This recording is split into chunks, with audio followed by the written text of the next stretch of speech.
early resistance framework. So in the door dynamic, there are different types of resistance.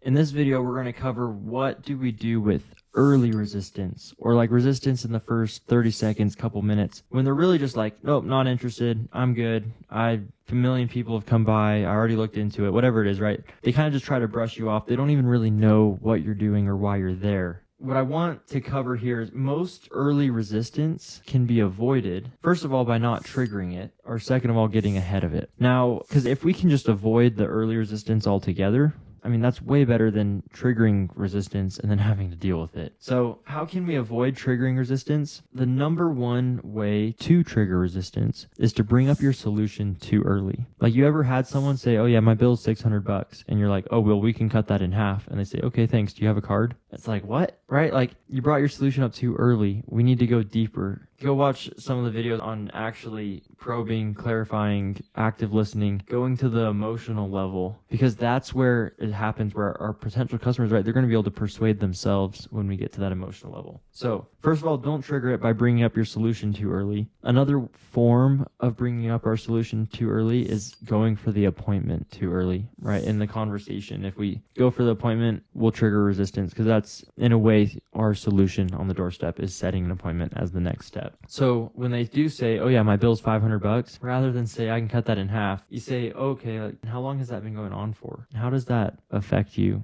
when that happens? Is that an impact on you? In what way, though? And ask questions and actually try to understand them. Try to actually help them. Now, other resistance, right? Sometimes we just need to get ahead of it. So sometimes, like, for example, the moving concern, people say, oh, I'm moving, right? They use that as a reason not to go solar. A question that my buddy uses, I think, is just amazing.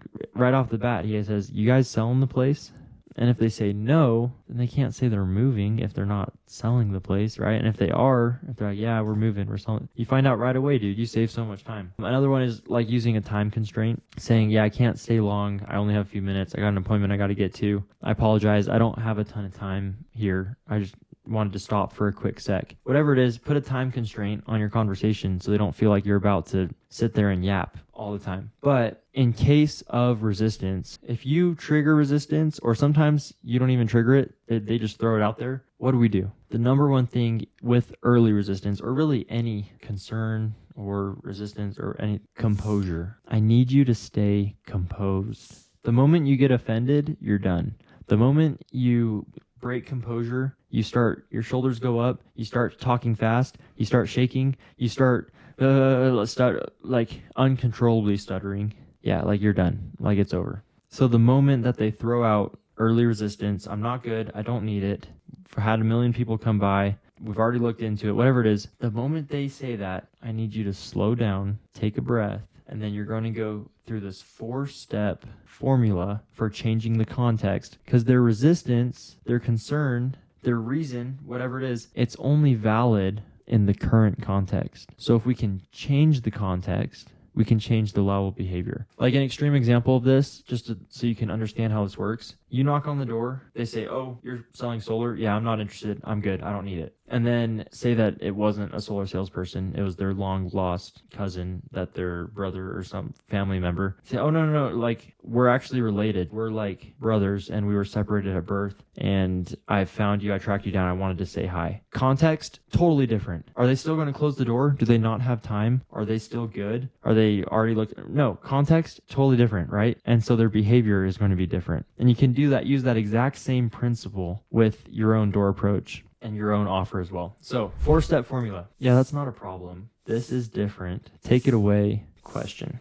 So what does this look like? First of all, we're going to disarm them. That's not a problem, right? You can say that's not a problem. This is actually important. Oh yeah, I can appreciate that. Whatever it is, you're going to use a disarming and acknowledging statement to whatever they said. Another one, like if they say I'm not interested, I'll use like, oh yeah, no, that's not a problem. That's actually exactly why I'm here. And then anyways, we keep going, right? So we disarm them, then we change the context. Hey, the context's different. I'm not quite sure this is what you think it is. What we do is different. In the past, XYZ, this is actually different. Don't worry, I'm not offended. It's kind of funny how often I get mistaken for that. right? We're changing the content. Instead of trying to sell you a $30,000 solar system, we just get you the power that they produce. And that power, it costs far less than buying it off the power lines. We just handle the risk assessments. We update how the power gets to the home. We run the savings report, which would lower the costs, produce your power on site and avoid paying delivery charges, provide the home with backup power, whatever it is, right? Context has to be different. Hey, that's not a problem that you're not interested, you're good. This is actually different, right? And we're going to tell them how and why it's different.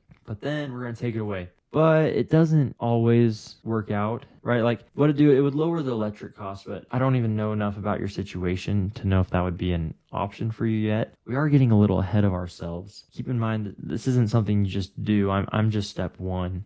I should probably ask, what does the electricity usually cost you here? And how long had you been in the home using them as the electric provider? Okay, would it be crazy if instead of buying solar panels, you could just buy the power that they produce? That power costs far less than buying power off the power lines, right? So do you see how we were able to change the context? Their concern, their resistance, was no longer valid because in whatever context they thought it was, the context is different. So that resistance it doesn't make sense in the new context. Disarm them, change the context, take it away, and then we'll ask a question, transition right into our two-way dialogue.